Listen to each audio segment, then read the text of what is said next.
ripped pants makes its spot at number 6. In case you're wondering why I'm feeling a bit down about it, I'm not meaning to feel down. Did I sound a little down there? Tell me! Tell me! Anyway, this episode I simply loved as a kid.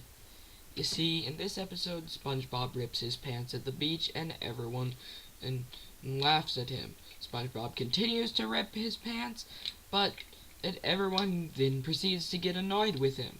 This shows that you can do something once to make it funny, but doing something over and over again that would normally be funny could get annoying. So SpongeBob thinks he's the biggest loser on the beach, but then a bunch of other people with a bunch of other things that they did that got them the same title to themselves. But guess what? They sing a musical number about it. The end.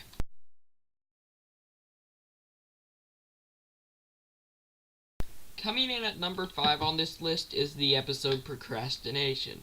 This episode is very memorable not because of all the things that are going on, but because of the lack of things going on.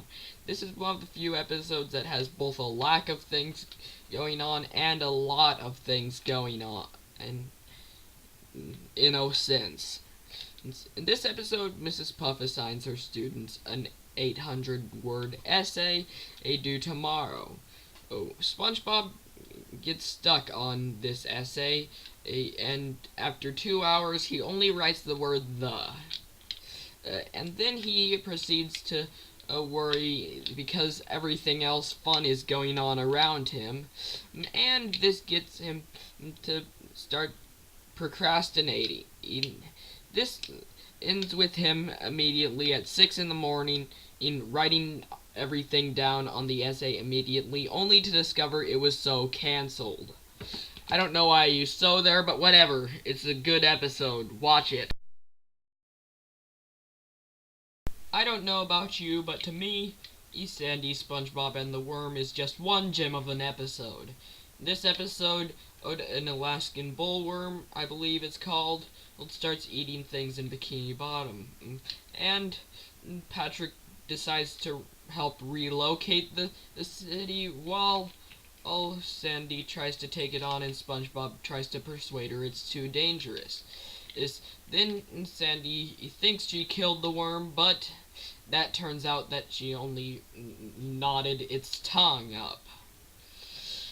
So then they ran for their life, and they made it successfully back.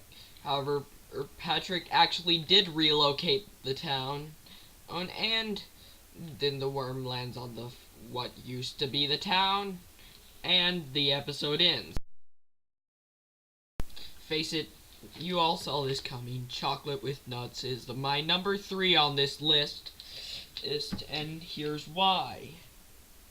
In this episode, SpongeBob gets Squidward's mail and decides that him and Patrick are going to become chocolate salesmen.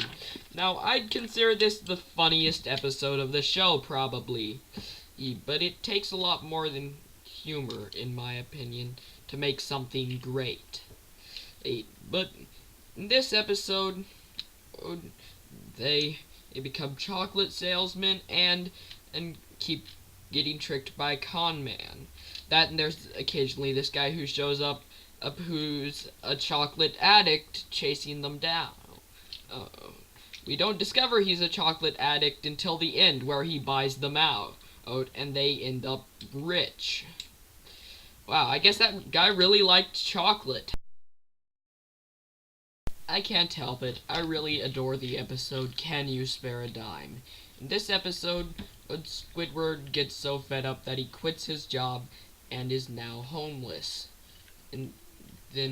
So he relies on SpongeBob and takes advantage of him so he could be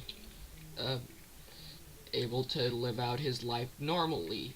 Since he went homeless and jobless.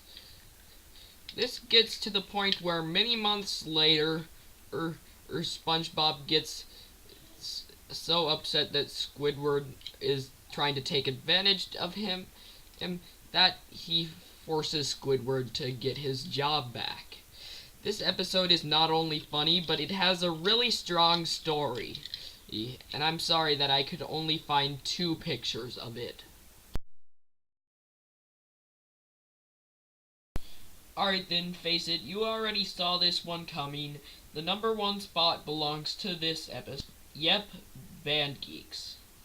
You all expected this coming, don't even lie to me. Anyway, in this episode, Squidward gets taunted by his rival Squilliam, who is going to be playing with his band at the Bubble Bowl. Well, however, Squilliam's busy and Squidward needs to substitute. However, Squidward doesn't have a band, as you may have guessed. So he gets all of the Bikini Bottomites to make a band, and it turns out they're no good at instruments. Also, I gotta say, the humor is just right, but the strongest thing about it is the story here. I so remember the joke where Patrick asks, "Is mayonnaise an instrument?" Yeah, that was really funny. Anyway, so over time, the band gets worse, and Squidward eventually runs out because of how humiliating this is. But SpongeBob aims by using good examples and saying that someone should repay a favor or well done. So the Bikini Bottomites play a musical number for the last while of the episode. And that pretty much sums up my list. Sorry if this was a bit rushed. I made this all in one day. You probably didn't want to know that, but I made this all in one day. See ya.